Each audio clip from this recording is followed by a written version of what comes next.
Hello and a very good afternoon. Welcome to BBC News. I'm Jane Hill with continuing coverage of the election results and more analysis between now and 6. Boris Johnson has admitted that the Conservative Party had a tough night in some parts of England in the local elections. Labour has taken the symbolic London boroughs of Westminster, Wandsworth and Barnet from the Tories. But outside the capital, Labour's gains have been modest. The Liberal Democrats have made the most gains and the Greens are also doing well. The results in Scotland, Wales and Northern Ireland are starting to come through, with the full final picture unlikely until the early hours of tomorrow. Lots to talk about in the next 45 minutes, but first our political correspondent Jonathan Blake has a roundup of all the latest election news. Overnight success for Labour in London as the first results came in. The party won councils they've never held in the capital as the Conservatives lost long-held pockets of control. Celebrations in the sunshine for the Labour leader, but there were questions early on about his party's limited gains further afield. Have you done enough outside London? This is a massive turning point for the Labour Party. From the depths of 2019, we're back on track now for the general election, showing what the change that we've done, the hard change we've done in the last 2 years, what a difference it has made. In Cumbria, where Labour did win control... Have you heard from Durham Police, Sir Keir? Any comment on their investigation? Difficult questions for Sir Keir Starmer, as police confirmed they'd investigate an event he attended during COVID restrictions. Labour insists no rules were broken. The Conservatives were braced for bad results, and that's largely what they got, losing control of several areas in England, down more than 250 council seats. Even in local elections, the buck stops with him, and Boris Johnson acknowledged the voters' verdict. This has been a tough night for Conservatives in some parts of the country, and in other parts of the country we're actually moving forward. And so for midterm, it's quite interesting that it's a mixed set of results. The full picture of these elections is yet to emerge, but after the Partygate saga dominated campaigns, some local Conservatives say the blame must lie with their leader. Those in power in Westminster really do need to take a good hard look in the mirror, because it's the rank and file grassroots members that they rely on that are actually losing their seats tonight. There have been clear wins for the Liberal Democrats, sweeping aside the Conservatives in places his party used to call its own. With our victories in Westmoreland and Furness, and our victories here in Somerset, it's now become a political shockwave that could bring down this appalling Conservative government.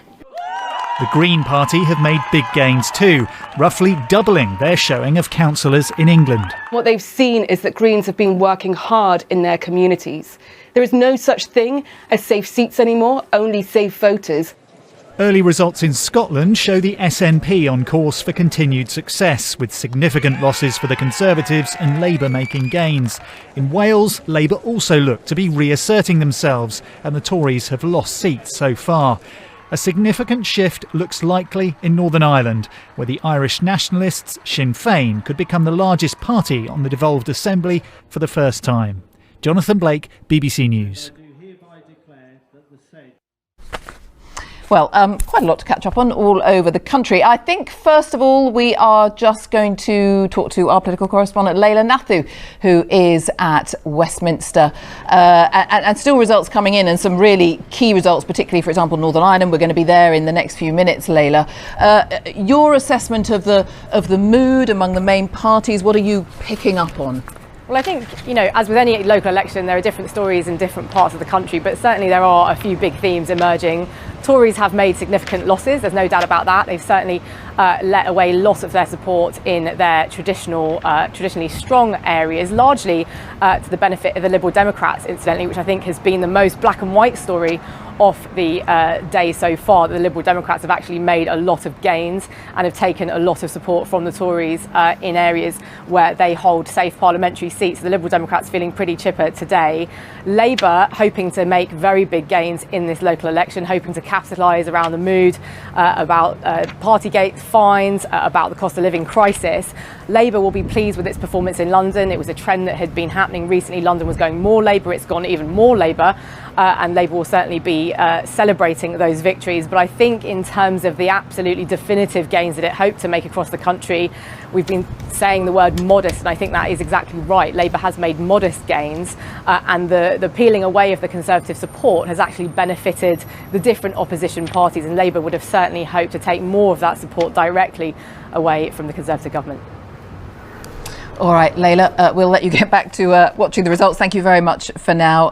Much more from Layla over the course of the evening. As I mentioned, Northern Ireland, in fact, the BBC is now forecasting that Sinn Féin will emerge as the party with the highest vote in the new Northern Ireland Assembly. So let's return to my colleague Anita McVeigh, who's been following for us throughout. And she joins me from the Count Centre there in Belfast. A fascinating period for you. Anita, over to you. Jane, thank you very much. Yes, 3 count centres in total in Northern Ireland. And let me just give you the latest update on seats. There are 90 seats in play in total. So far, Sinn Féin have 10, the Democratic Unionist Party 2, Alliance, the Cross Community Alliance Party 2, the Ulster Unionist Party 1. 1 seat has gone to an independent so far, but a long way to go still in this count. Well, joining me now is former DUP leader Edwin Poots, who is standing in the constituency of South Belfast. Thank you for joining us. How is it going so far? Well, it's going pretty well for the DUP. So opinion polls had us predicted to lose many seats, but we looked as if we're holding most of our seats, with maybe sharing two or three at the most. Do you think that Sinn Féin, though, are going to emerge as the biggest party? Certainly we are forecasting that they're going to get the biggest share of the vote based on the constituencies declared so far. Well, that potential exists, but a lot depends on the latter counts and where the seats go at the very end. So we'll just have to wait and see. It's not over till the final votes are counted, and therefore we're not taking making any assumptions until we get to that stage. How concerned are you about the TUV party and its potential, another anti-protocol party, and its potential to pull votes away from you, maybe to pull seats away from the DUP?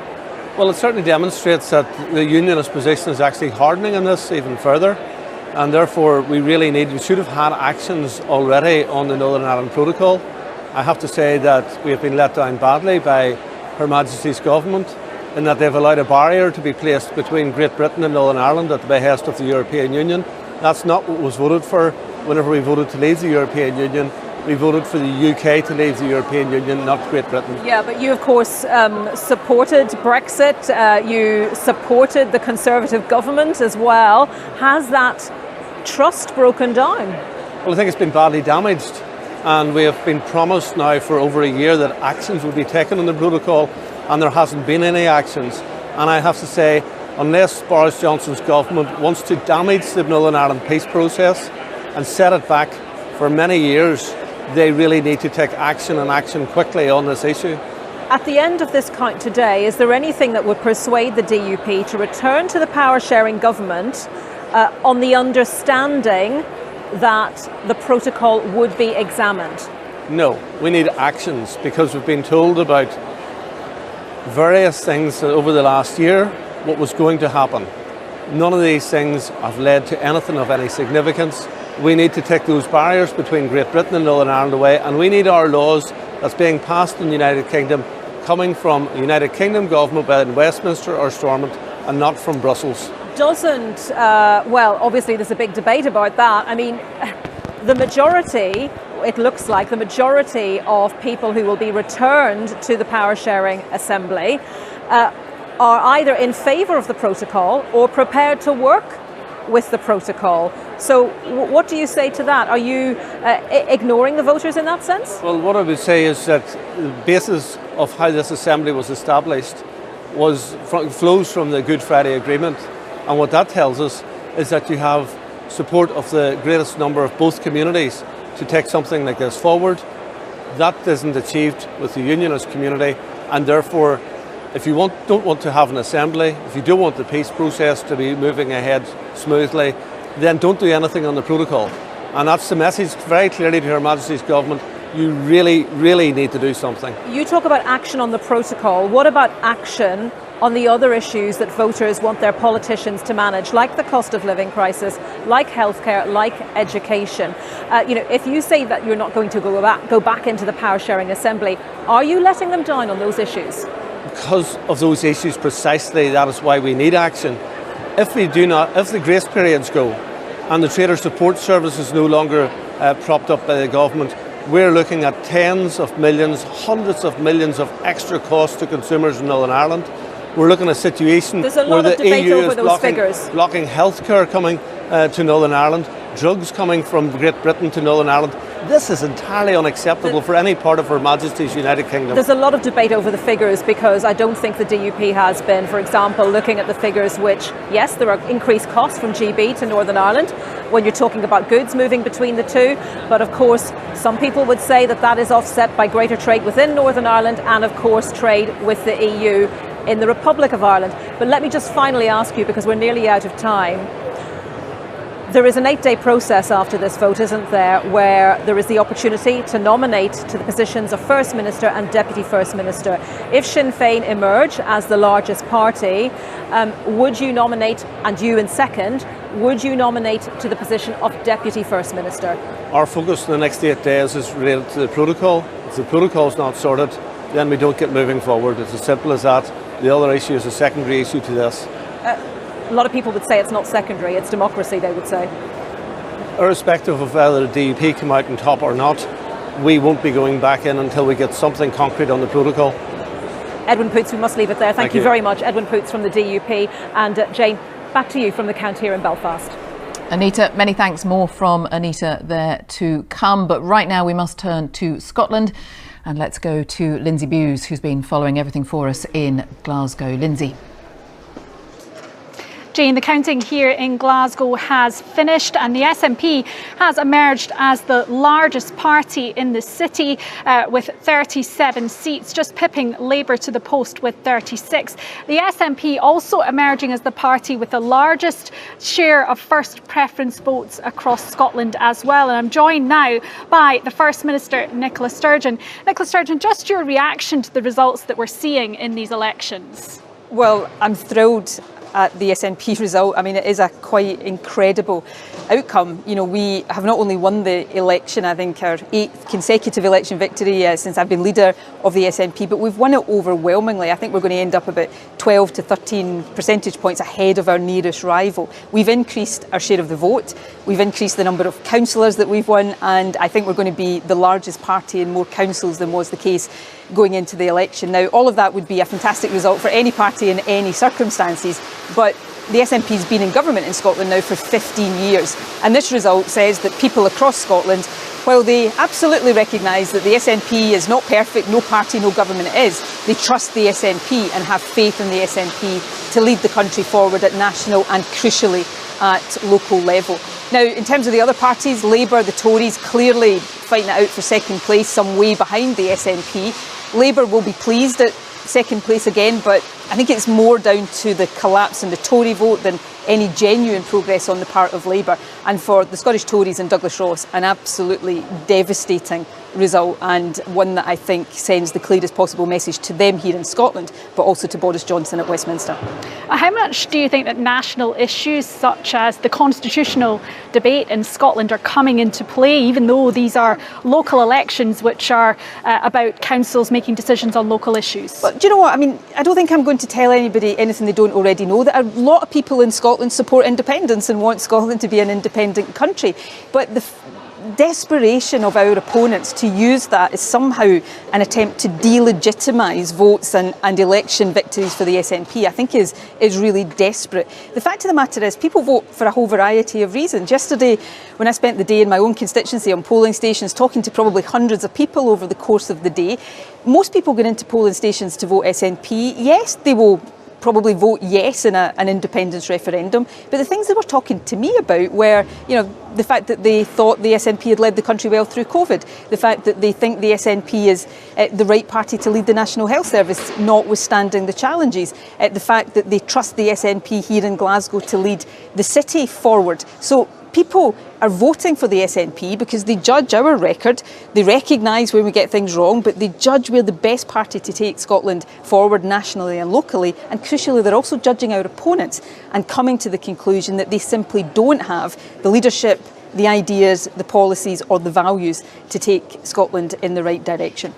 In terms of that result here in Glasgow, Labour almost getting there. You just got one councillor more than Labour. Now, Anna Sarwar was saying earlier on that is proof that their message on the cost of living crisis not being addressed, on some of the local issues that Glasgow is facing, things like cleansing within the streets, bin collections, that you're being pressurised on that. Well, Anna Sarwar would say that, wouldn't he? But let me make a couple of points in relation to that. Firstly, indulge me in some personal reminiscence here. When I was a much younger woman in politics, being defeated in elections in Glasgow by Labour, if you told me that at any point the SNP would be the largest party in Glasgow, not for one term, but to be re-elected as the largest party, I would have struggled to believe that. So, you know, the extent of the SNP's success in Glasgow is quite considerable. But the second point is about Labour. Labour threw the kitchen sink at Glasgow. They have benefited hugely from the collapse in the Tory vote from 2017, and yet they still haven't managed to defeat the SNP, either in terms of numbers of councillors or in terms of the share of the vote. I think we've won Glasgow on both counts. Now, you know, I know that Labour will be deeply disappointed at this outcome in Glasgow because they thought they could beat the SNP here and they haven't done it. And I also think that is a reflection on the fact that Glaswegians, whatever they think about their city administration, they don't like people who talk Glasgow down. And Anna Sarwar, frankly, has done a lot of that in recent months, and he should perhaps be reflecting on that too. We are seeing a lot of councils where there is no overall control. And we've seen that was the case in all councils at the last election in Scotland, so Absolutely. That's not a change. Absolutely, that's not changing. It's not unusual to see that in this voting system. In the last election, we did see minority governments. We also saw coalitions forming.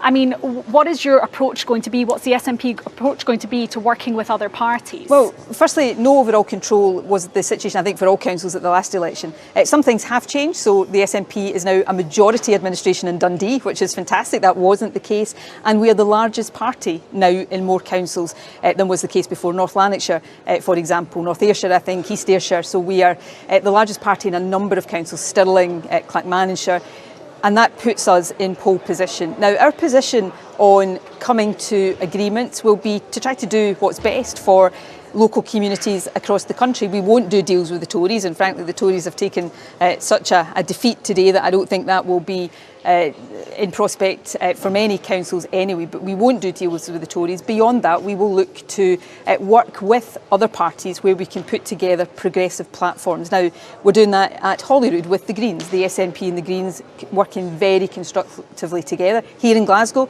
SNP the clear winner of the election, but after that I think the big winner is probably the Green Party here in Glasgow rather than the Labour Party. So possible you could be repeating what you've done at Holyrood with agreements with these discussions the Greens will have to take place. I mean, I can only speak for the SNP. Of course, it stands to reason we'd be open to some kind of working arrangement with the Greens here in Glasgow because we do that in Holyrood, but clearly the Greens will have views on these things as well, and I'm not taking anything for granted. But we'll be looking to be in administration of as many councils as possible, because with election victory comes responsibility to lead and to implement policies to make people's lives better. So we'll be willing to talk to those who share those progressive principles and want to work together constructively. Labour and the SNP in the City of Edinburgh have worked well together over the past few years, although the Greens have done very well in Edinburgh as well. So let's see where these discussions take us. But to come back to the central point of today's result, after 15 years in government, the SNP is the clear, emphatic winner of this election on vote share, on numbers of councillors, and that is pretty astonishing for a party that has been in government as long as we have. What does this mean for your case for independence and another referendum? Does it mean anything, given that you can win this election, but the Westminster government, the Tories at Westminster, can say that they're not going to give you permission to hold that referendum? I think the Tories are going to have to do a lot of reflecting on a lot of things. The Tories have been roundly beaten in Scotland, and they've suffered a horrendous defeat in large parts of England as well. So I think the Tories have got to reflect on a lot of things. In terms of what this election means for independence, we won a mandate for an independence referendum this time last year, exactly a year ago today, when I was standing probably on this spot talking about this. So that stands, and we are taking forward the preparations for that.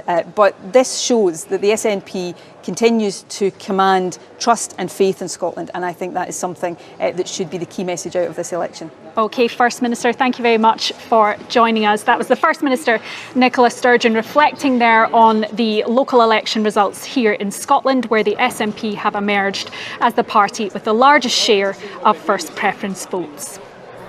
Lindsay, very many thanks for that. Lindsay Bewes there, who's been following the picture in Scotland for us throughout there in Glasgow with the First Minister. Let's assess the picture in Wales now with our correspondent Thomas Morgan, who is in Cardiff.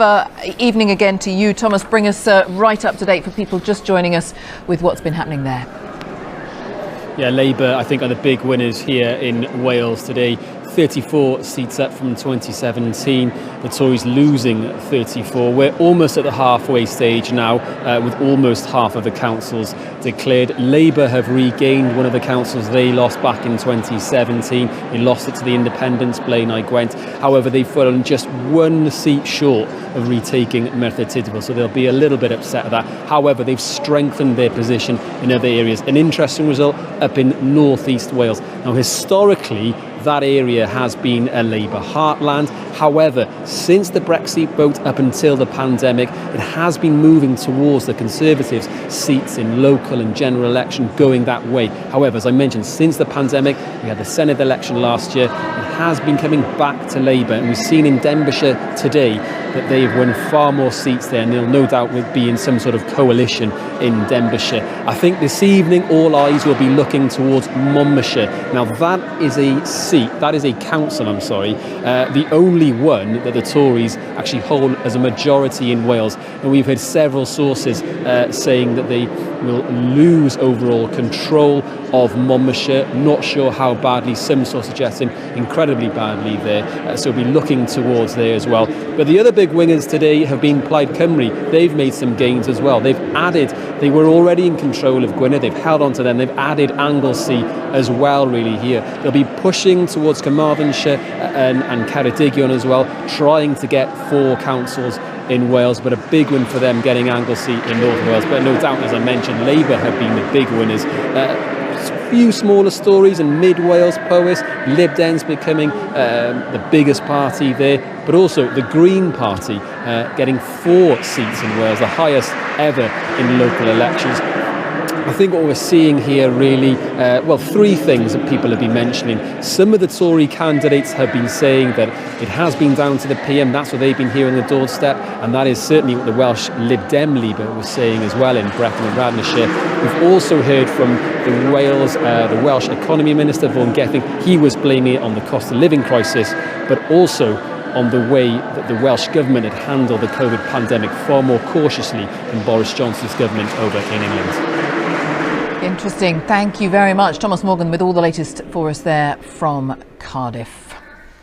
Much more to come on all of that, but we are just going to pause.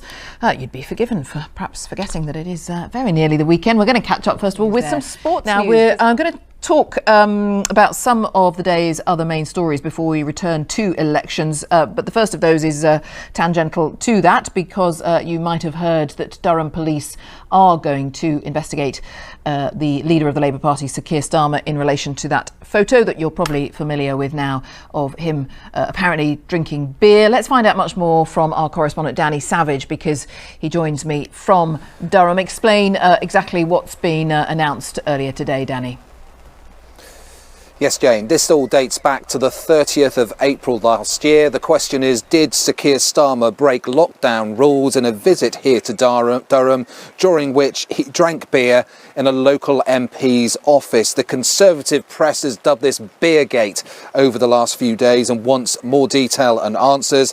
The Labour Party insists no rules were broken, and an assessment by Durham Police earlier this year established that no offence had taken place, and therefore no further action was taken. That was the situation up until today.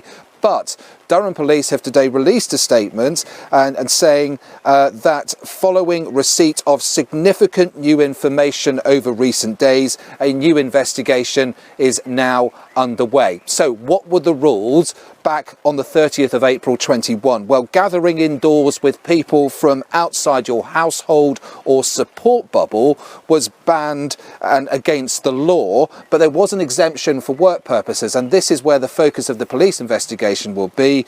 The question for them is whether Labour officials eating and drinking together would have been reasonably necessary for work, and was the consumption of beer make any difference to that assessment? At best, this is uncomfortable for Sir Keir Starmer. At worst, he could be seen as a rule breaker too, because he has painted himself as the man of integrity throughout Partygate, posing the difficult questions in Parliament to the Prime Minister and the Chancellor, who both received fixed penalty notices, suggesting that they both should resign. He will no doubt face calls to resign, Sir Keir Starmer, if he is found to have broken the rules. But as I say, Labour say no rules were broken, but these must be nervous times in the Labour hierarchy. Watch this space as the investigation continues, Jane. Danny, many thanks. Danny Savage there in Durham. Now we will turn our attention to we're just going to get a little bit more on the story we were discussing a few minutes ago with Danny Savage about Durham Police and the Labour leader Sir Keir Starmer. Sir Keir's just been making a statement in the last few minutes. Let's just hear this. The police are now looking at this event. Are you confident that rules were not broken at that event? Well, as I've explained a number of times, we were working in the office, we stopped for something to eat, no party, no breach of the rules. The police obviously have got their job to do, we should let them get on with it, but I'm confident that no rules were broken. Meanwhile, we've had a really good set of results today. What is the difference between what you did and what Boris Johnson did when he had the event he's been fined for already, the birthday party? Well, I was working, I stopped for something to eat, no party, no breach of the rules. Obviously I understand the police need to do their job, need to let them get on with that, but I'm confident there was no breach of the rules, and as I say, I've actually been with our teams today celebrating the very great successes we've had in the local elections. But the Prime Minister was working and stopped for something to eat. What is the difference? Well, I can't answer for the Prime Minister. I can simply say I was working, I stopped for something to eat, no breach of the rules, no party. I'm confident about that. Obviously I understand the police need to do their job. I'll let them get on with that, of course. Meanwhile, as I say, we actually had some very good results today. Thank you so much. You've called on him to resign. So Sir Keir Starmer, the Labour leader, giving his response to what we've heard from Durham Police today, speaking there in central London. Let's turn to specific election results. We've heard earlier today, of course, from the Prime Minister as well. He gave his reaction to the Conservative Party results as they stood at that point up and down the country. Let's just hear a little of what Boris Johnson had to say. I mean, this has been a tough night for Conservatives in some parts of the country, and in other parts of the country we're actually moving forward. And so for midterm, it's quite interesting that it's a mixed set of results. And I think the lesson that I take is that, and you rightly quote the views from the doorstep, but the lesson is we've got to get on with the stuff that matters to people. We've got to keep delivering on our agenda. Part of the Prime Minister's reaction to the election results thus far.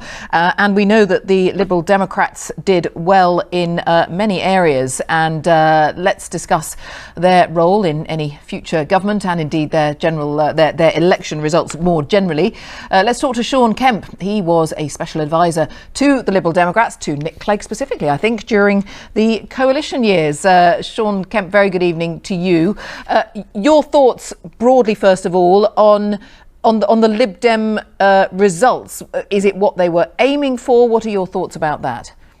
I think it's what they were aiming for and then some, to be honest. I think the overall seat numbers are higher than they were expecting by a decent margin, probably. I think they've won some seats they didn't think they would win. And then they've had some good wins across the country and some ones that I think they regard as being really quite totemic wins. They'll be happy, for example, about what happened in Hull.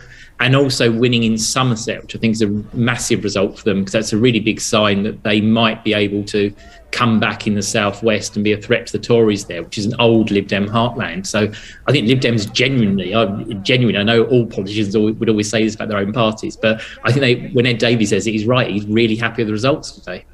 Yes, I mean, people might have seen him on BBC News a little earlier this afternoon, and he was looking very upbeat, as you might expect. But you will know that the charge is that the Liberal Democrats can often do very well at the local level, but there's a whole other issue translating that to a general election. Well, I'm not so sure. I mean, maybe I'm bruised by my time in coalition, but we struggle to do this well at the local level as well. So I think that's probably a fair point, that local election results do not necessarily translate to what will happen in a general election, obviously. But I think if you look at the history of Liberal Democrats, it is built on you do well at local elections, you do well in councils, and that helps you to build a local base that enables you to win those seats. So for that long-term objective, these are really good results. But also they'll be looking in particular what that Ed likes to call the blue wall, these sort of conservative held seats that they would be among their main targets the next election. And they'll be looking there and they'll be thinking, you know what, we've proved we can basically get disenchanted conservative voters to come over to us. So look, no one's turning around saying Lib Dems are on some massive march to power now because of these results, but they will be looking and going, you know what, we might be able to pick up quite a few seats for the next general election and be in quite a nice position. Also, people talk about pacts sometimes, and there's been a lot of talk about that in the last 24 hours as results have started coming through. There are people who, you do the maths, you crunch the numbers, you put Liberal Democrats and Labour together. If someone's ambition is to prevent a Conservative getting a seat, we all know about pacts and agreements. Is this something that you are hearing talked about more and more? Is this something that we are now looking at quite seriously in terms of the next general election? Well, I suppose it depends. I mean, I think a sort of formal pact between Labour and Liberal Democrats, no, I don't think people are talking about that. I think both parties want to stand on their own records and as their own individual parties. And frankly, I think a lot of voters don't like the idea of there being some kind of behind-the-scenes stitch-up between parties in advance of elections. What I think is true is that the Lib Dems inevitably have to marshal their resources in the right way. They have, of their top 20 targets, I think 19 are held for the general election by the Conservatives. And so they're going to focus all of their resources on the seats they think they can win. I think what has maybe changed a bit is the Labour Party would previously not even consider this idea. There are some seats you might win and some seats where you might not want to put as much resource in. I think what we're probably seeing now is that as Labour decide not to focus so much resource on some seats where they don't think they have a chance, but the Lib Dems are in the running, this idea that if you then combine what those two parties do, you might get quite a powerful anti-Tory force. I think that does have something to it. I'm not sure how formalised that's ever going to be. Because there are still scars from the coalition? I mean, you mentioned the word scars yourself. I mean, that's still there. I think there's still some people in the Labour Party who are certainly hostile because of what happened in the coalition. I think there's a sort of broader point than that as well, though, that if voters saw any two parties, never mind Labour and Lib Dems, other parties as well, doing some kind of formal pact of we won't run against you here and if you don't run against us there, frankly, that puts people off. So I think you're unlikely to see anything like that. I think what you will see is Liberal Democrats certainly and Labour Party increasingly just being realistic about where they think they can win. What's a little bit different, I suppose, about the Liberal Democrat position is that Ed Davey's kind of ruled out helping a Conservative government at any point. So you then end up in a world where you can see why people talk about this progressive alliance, but really what they're talking about is if you want to get the Conservatives out in your area, you're probably going to have to vote Labour or Liberal Democrat. And I think that is going to be an ongoing message that people will hear a lot.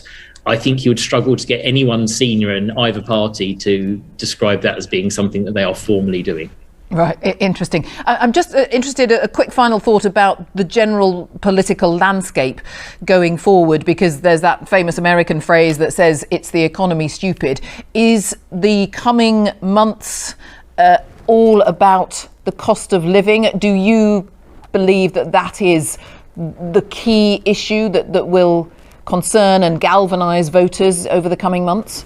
I mean, I think it feels inevitable. It feels like a statement of the obvious, but if you look at the predictions for what the inflation numbers are going to be, if you look at all the general issues around energy costs and so on, I can't see there's any way in which the cost of living and the state of the economy more generally is not the absolute dominant issue for the next year, 18 months of politics at least. And that's obviously going to be worry for the Conservatives because they're traditionally strong in the lead on the economy. I don't think that's the case anymore. And they will be worried about where that's going to leave them when they actually have to fight a general election. Really interesting to hear your thoughts. Thanks very much for now. Appreciate your time. Thank you. That's Sean Kemp, who was an advisor to Nick Clegg during the coalition years. Just a reminder, if you'd like to find out the result in your specific area or any area perhaps that you're interested in, you can just put your postcode in. Go to the BBC News website. That is where you'll find that box. It's on the app as well. Put the postcode in and you'll get all the results and you'll get lots of election analysis as well. And there is much more coming up shortly in the 6 o'clock news, all the latest election details. Still plenty to come in, of course, but those that we know, plenty of analysis and the rest of the day's news as well. But right now, as I say, it is very, very nearly the weekend. I think we've almost all forgotten that. And it's going to be really quite lovely for quite a lot of people. I think let's get all the latest weather prospects for the coming days if we can. Let's get the latest from Thomas Schaffenacker. Hello. Well, it's time to have a look at the weather for the next week or so.